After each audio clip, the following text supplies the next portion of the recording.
Dhe prandaj përsëri shtroj pyetjen, çfarë duhet bëjmë shumë një ministër për t'ju hequr imuniteti? A duhet presim që zonja Balluku të mbush një thes me para edhe të çaj kufirin natën me mushk? A duhet presim që zonja Balluku të marrë një ditë armën e të fillojë të vras dëshmitarët apo kundërshtarët e vet politik? Sigurisht këto janë pyetje retorike. Unë enkas po e çoj situatën deri në absurd, ose ta kuptoj absurd se këtu çfarë nuk ndodh. Fundi kur arratis Arben Ahmetaj, se mos tentoi të arratiset edhe Belinda Balluku, pikërisht për të vënë dukje se si kjo qeveri ka papërgjegjshmërinë, me gjitha kreu kësaj qeverie ka papërgjegjshmërinë që sot që flasim të vazhdoj ta mbroj Belinda Ballukun. Sot vendimi i Partisë Socialiste, ndonse nuk thuhet haptazi, është që ne do e mbrojmë Belinda Ballukun. Ne nuk e dorëzojmë imunitetin e Belinda Balluku. Që thotë, derisa të përfundojë gjyqi, Belinda Balluku do ketë mundësisht edhe nga zyra, sepse këta do ndryshojnë dhe kodin e procedurës penale. Që t'ja pamundsojnë GKK-s që të pezullojnë nga detyra një ministre, këta kanë për borxh të vazhdojnë me Belinda Ballukun, jo vetëm liri, jo vetëm deputete, po edhe ministre, edhe zëvendës kryeministre. Prandaj pyetja shtrohet, por pse Edi Rama bën atë që asnjë politikan, qoftë minimalisht normal, në një vend minimalisht demokratik nuk do ta bënte? Pse identifikohet? Ti ke një përgjigje? Me Ballukun. Unë kam dy përgjigje të mundshme. Po. Besoj që janë të dyja të vlefshme. E para është që Belinda Balluku për shkak pozicionit që ka, si zëvendës kryeministre, dhe si ndërmjetëse midis Ramës dhe oligarkëve, Ramës dhe njerëzve të ujit e titarit, por edhe si drejtuese politike e qarkut fier, mos harroni, Edi Rama e mbroi për zgjedhje parakoshme të Tiranës drejtuese politike të Tiranës, Belinda Ballukun.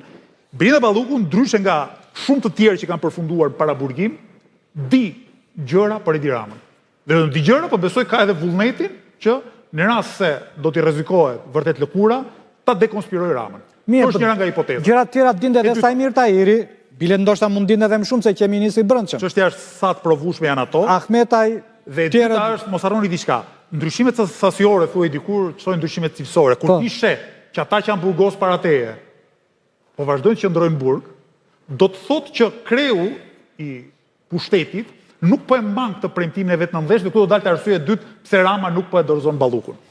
Rama nuk është më thjesht kryetari i një qeverie. Unë mendoj që nuk është as kryetari i Partisë Socialiste më, nuk ekziston Partia Socialiste si institucion.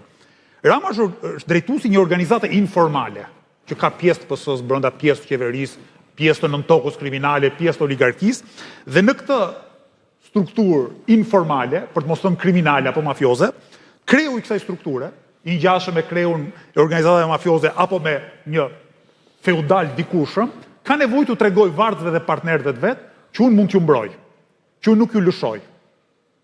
Më kupton? Pra, Belinda Balluku sot është garancia që ministrat tjerë, drejtorë tjerë, oligark, antarë të organizatave kriminale, nuk do të preken.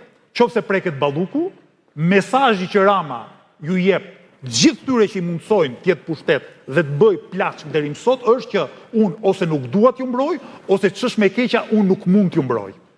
Se pamundësia e Ramës për t'i mbrojtur ata, pra nëse Rama e lëshon Ballukun, cili është mesazhi që u jep atyre që mbajnë pushtet? Që unë s'ju mbroj dot vëllezër.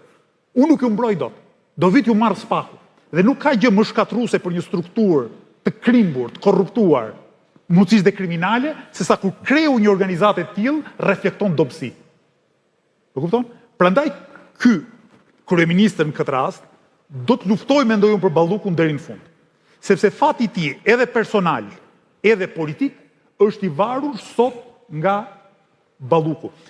E keni vënë që Rama nuk përdor më narrativën e dikushme të pafajësisë vetjake dhe të përgjegjësisë personale.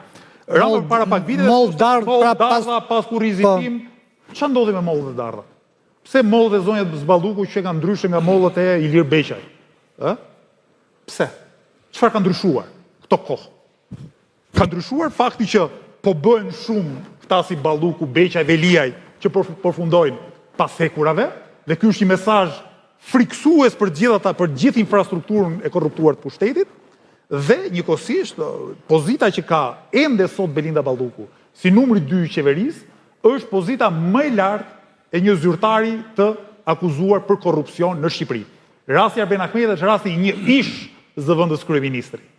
Ndërkohë që Belinda Balluku sot që flasim është ende juridikisht zëvendës kryeministre dhe ministre e infrastrukturës, e cila ka vetëm pamundësinë të paraqitet në zyrë. Pra ma mund të bëj gjithçka tjetër dhe mundet ende ta përdor aparatin e saj burokratik brenda ministrisë ose aparatin politik në Partinë Socialiste për shpërtuar lëkurën e vet, për të kërcënuar dëshmitarët dhe sigurisht për t'i vënë minat drejtësisë. Okej.